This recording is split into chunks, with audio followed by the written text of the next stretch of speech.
भगवान शिव ने बताया 3 प्रकार का भोजन करने से मनुष्य की आयु कम होती है। आइए जानते हैं एक पौराणिक कथा के माध्यम से। एक समय की बात है, भगवान शिव और माता पार्वती कैलाश पर्वत पर बैठे हुए थे। तभी माता पार्वती भगवान शंकर से पूछती है कि हे प्रभु, आज मेरे मन में एक सवाल उठ रहा है। कृपया कर आप मेरे सवाल का जवाब देने की कृपा करें। तब भगवान शिव कहते हैं कि हे देवी पार्वती, कहो वह कौन सा प्रश्न है जो तुम्हें चिंतित कर रहा है। तब माता पार्वती कहती है कि हे प्रभु, मैंने देखा है कि इंसान जिस प्रकार का भोजन करते हैं उसी के अनुरूप उनका स्वभाव होता है, तथा जिस दिशा में बैठकर वह खाना खाते हैं उसका सीधा सीधा असर उनके भाग्य पर पड़ता है।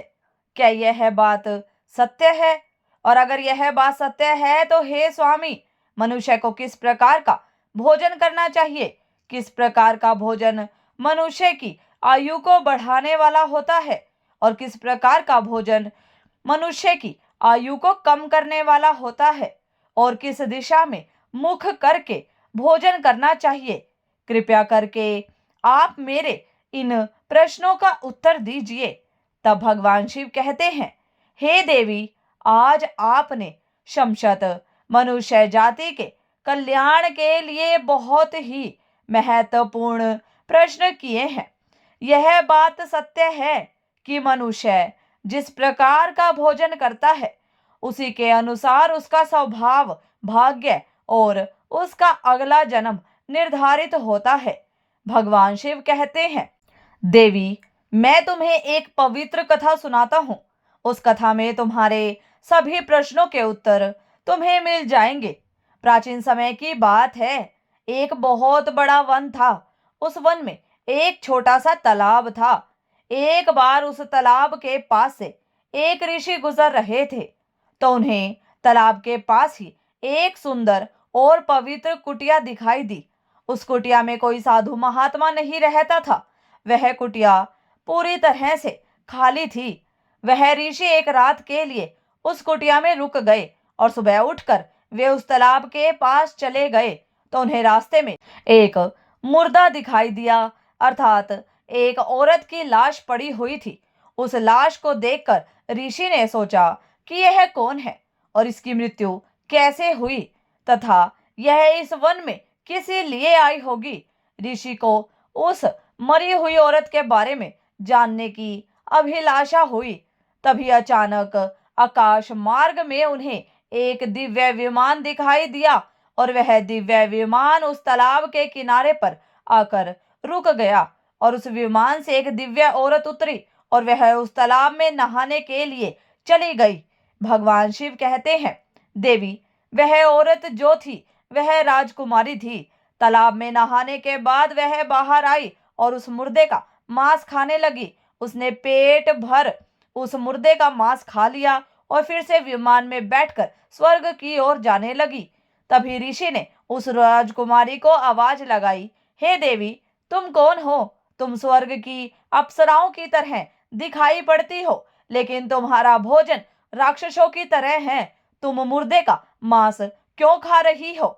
ऐसा भोजन भला कोई देवता कैसे कर सकता है? फिर उस राजकुमारी ने उस ऋषि की तरफ देखा और हाथ जोड़कर प्रणाम करके कहने लगी, हे महात्मा, मैं आपको प्रणाम करती हूँ। मैं आपको मेरी कहानी सुनाती हूँ। पूर्व काल की बात है। मध्य देश में मेरे पिताजी राज करते थे और वे तीनों लोकों में प्रसिद्ध थे और वे बड़े ही धर्मात्मा राजा थे। उनकी 2 पत्नियां थी। उन दोनों से 2-2 करके 2 पुत्र और 2 पुत्रियां प्राप्त हुई। मैं उनकी सबसे छोटी पुत्री थी और मेरा नाम चंद्रकांता था। और एक दिन मेरे मन में वैराग्य जाग उठा और तपस्या करने के लिए इस वन में मैं चली आई। फिर इस तालाब के किनारे पर आकर मैंने कठोर तप करना शुरू किया। कई हजार वर्षों तक मैंने घोर तप किया और उसी के प्रभाव से मुझे स्वर्गलोक की प्राप्ति हुई। लेकिन स्वर्गलोक पहुंचने के बाद भी मुझे भूख और प्यास अधिक सताने लगी।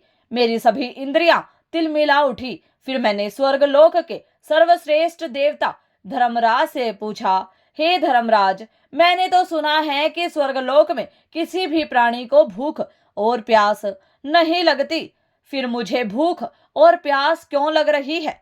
यह मेरा पीछा क्यों नहीं छोड़ रही है? कृपया करके आप मुझे बताइए कि मैं ऐसा कौन सा भोजन करूं?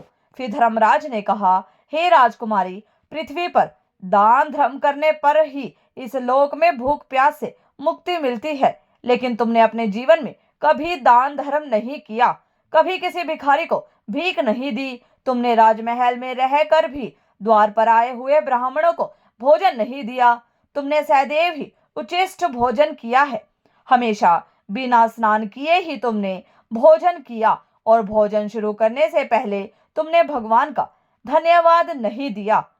स्वादिष्ट भोजन को दूसरों को दिए बिना ही तुमने उसे ग्रहण किया, इसी कारण से तुम्हें यह घोर पाप लगा है। इसीलिए तुम्हें स्वर्गलोक में भी भूख और प्यास का कष्ट उठाना पड़ रहा है। जीवित रहते हुए तुमने अनेक प्रकार के व्यंजनों का केवल अकेले ही सेवन किया है, अनेक प्रकार के पकवान तुमने अकेले ही खाए हैं, दूसरों को नहीं दिए, जिससे तुम्हारा शरीर तो निरोगी बन गया, परंतु तुम्हारा पुण्य क्षीण हो गया। अब तुम्हारे लिए एक ही उपाय है, उस तालाब के पास तुम्हारा मृत शरीर पड़ा हुआ है, तुम उसी का मांस खाकर अपनी भूख मिटाओ। भगवान शिव कहते हैं, देवी धर्मराज के द्वारा इस प्रकार से कहने पर राजकुमारी ने कहा, हे धर्मराज, अपने शरीर का भक्षण कर लेने के पश्चात मेरा क्या होगा? उसके बाद मैं क्या खाऊंगी? मेरे खाने के लिए कुछ भी शेष नहीं रहेगा। कृपया कुछ ऐसा भोजन बताएं जिसका भक्षण कर लेने पर भूख मिट जाए और जो कभी खत्म न हो। धर्मराज कहते हैं, हे राजकुमारी, तुम्हारे शरीर को ही मैंने अक्षय बना दिया है, उसे तुम रोज खाओगी, फिर भी वह समाप्त नहीं होगा, वह दूसरे दिन फिर से ताजा हो जाएगा, उस मृत शरीर के अंग फिर से प्रज्वलित हो जाएंगे और उन्हें तुम फिर से खा सकोगी। और जब तुम्हें अपने शरीर का मांस खाते हुए 100 वर्ष बीत जाएंगे, उसके बाद उस जंगल में एक दिन महर्षि दधीचि पधारेंगे और उन्हीं के द्वारा तुम इस पाप से मुक्ति पा सकोगी। इस प्रकार से राजकुमारी ने सारी बात महर्षि दधीचि को बता दी और कहने लगी, हे मुनिवर, मेरा शरीर कभी नष्ट नहीं होता और मैं रोज आकर अपने शरीर का मांस खाती हूँ। न जाने कब महर्षि दधीचि यहाँ पधारेंगे और मुझे इस कष्ट से मुक्ति दिलाएंगे। ऐसा सोचते हुए मुझे 100 वर्ष बीत चुके हैं और मैं आज भी उनकी राह देख रही हूँ। राजकुमारी की यह बात सुनकर महर्षि दधीचि बोले, अच्छा, तो तुम्हारे सौभाग्य से मैं यहाँ पर आया हूँ, मैं ही महर्षि दधीचि हूँ, कहो मैं तुम्हारी किस प्रकार से सहायता कर सकता हूँ। तब राजकुमारी बहुत प्रसन्न हुई और महर्षि दधीचि के चरणों में गिर पड़ी। राजकुमारी ने कहा, हे मुनिवर, कृपया आप मुझे इस घृणित आहार से मुक्त कीजिए तथा जिस पाप के कारण मुझे यह प्राप्त हुआ है उस पाप से भी मुझे मुक्त कीजिए, जिससे मुझे अक्षय लोक की प्राप्ति हो सके। हे मुनिवर, मैं आपको यह दिव्य आभूषण भेंट करती हूँ, कृपया आप मुझ पर कृपा करें। राजकुमारी की दुख भरी बातें सुनकर ऋषि को उस पर दया आ गई। जैसे ही राजकुमारी ने वह दिव्य आभूषण महर्षि दधीचि के हाथ पर रखा, उसी समय उसका मृत शरीर अदृश्य हो गया और वो उस पाप से मुक्त हो गई। और फिर महर्षि दधीचि से आज्ञा लेकर वह उस दिव्य विमान में बैठकर स्वर्गलोक को चली गई। इस प्रकार उस राजकुमारी को दान न करने के पाप से मुक्ति मिली। भगवान शिव कहते हैं, हे देवी, इस प्रकार से उचिष्ट भोजन करने के कारण ही उस राजकुमारी को स्वर्गलोक में रहने पर भी तृप्ति नहीं मिली और उसे पृथ्वीलोक पर आकर स्वयं का ही मांस खाना पड़ा। हे देवी, अब मैं तुम्हें भोजन के नियम बताता हूँ, आप इसे ध्यान से सुनिए। भोजन शुरू करने से पहले थोड़ा सा अन्न भूमि पर रखना चाहिए ताकि देवता, पशु, पक्षी, कीड़े मकोड़े अपने कर्म बंधन से बंधे हुए हैं, उन सभी को अन्न की प्राप्ति हो सके। यदि भोजन करते समय द्वार पर कोई अतिथि आ जाए तो उसका स्वागत करें और उसे आसन देकर प्रणाम करके उसका आदर सत्कार करें। फिर उसे श्रद्धा पूर्वक भोजन कराकर विदा करे, क्योंकि जिसके घर से अतिथि उदास होकर लौट जाता है उसे वह अपने पाप देकर उसके शुभ कर्मों को ले जाता है।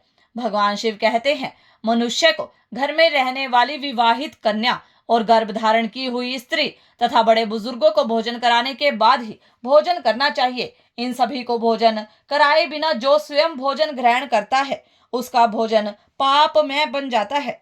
ऐसा व्यक्ति नरक में जाता है। जो मनुष्य स्नान किए बिना ही भोजन करता है उसका भोजन मल भक्षण के समान हो जाता है। जो बिना दान किए भोजन ग्रहण करता है उसका भोजन विष के समान बन जाता है।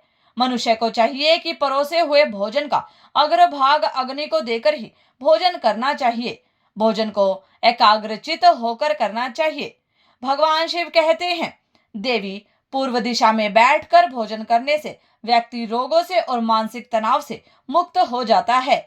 बीमार बुजुर्गों को पूर्व की ओर मुख करके भोजन अवश्य करना चाहिए। इससे उनके स्वास्थ्य में सुधार होता है, क्योंकि पूर्व दिशा उगते हुए सूर्य की दिशा है और सूर्य देव बल, आरोग्य तथा दीर्घायु प्रदान करते हैं। विद्या की अभिलाषा रखने वाले मनुष्य को उत्तर दिशा की ओर मुख करके भोजन करना चाहिए। यह दिशा देवी सरस्वती की दिशा है और ध्यान रहे, दक्षिण दिशा की ओर मुख करके भोजन नहीं करे, यह मृत्यु की दिशा होती है। इस दिशा में मुख करके भोजन करने से आयु कम होती है। टूटे फूटे बर्तनों में भोजन नहीं करना चाहिए, यह दुर्भाग्य को निमंत्रण देता है। भोजन हमेशा साफ और स्वच्छ थाली में ही करना चाहिए। एकादशी के दिन तामसिक अन्न का सेवन नहीं करे। जो मनुष्य एकादशी के दिन तामसिक अन्न अर्थात मांसाहार का सेवन करता है, माता लक्ष्मी उसे छोड़कर चली जाती है। भोजन के बाद थाली में हाथ धोना अनुचित माना गया है। थाली में हाथ धोने से अन्न का अपमान होता है। भोजन के बाद थाली में हाथ धोने वाले लोग नीच योनि में जन्म लेते हैं।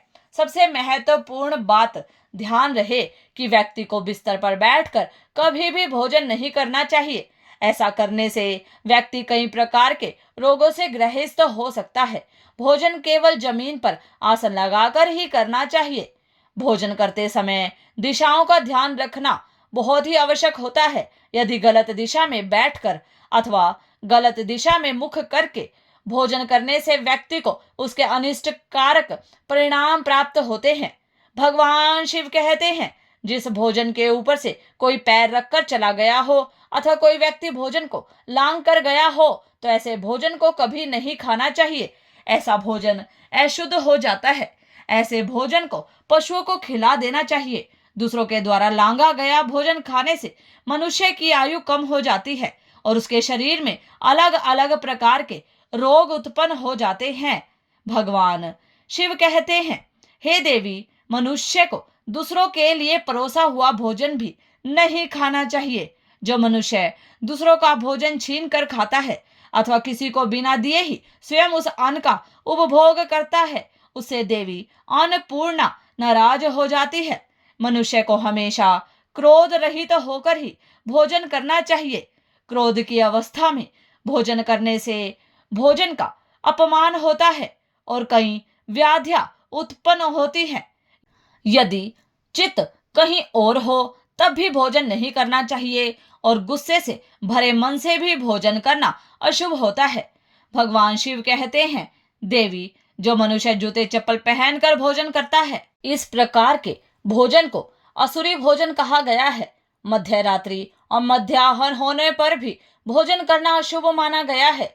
शास्त्रों के अनुसार पत्नी को पति के भोजन करने के बाद ही भोजन कर लेना चाहिए। यदि पति घर से दूर हो तो पति का ध्यान करके भोजन ग्रहण करना चाहिए। इससे पति की आयु लंबी होती है और स्त्री सदा सुहागिन रहती है।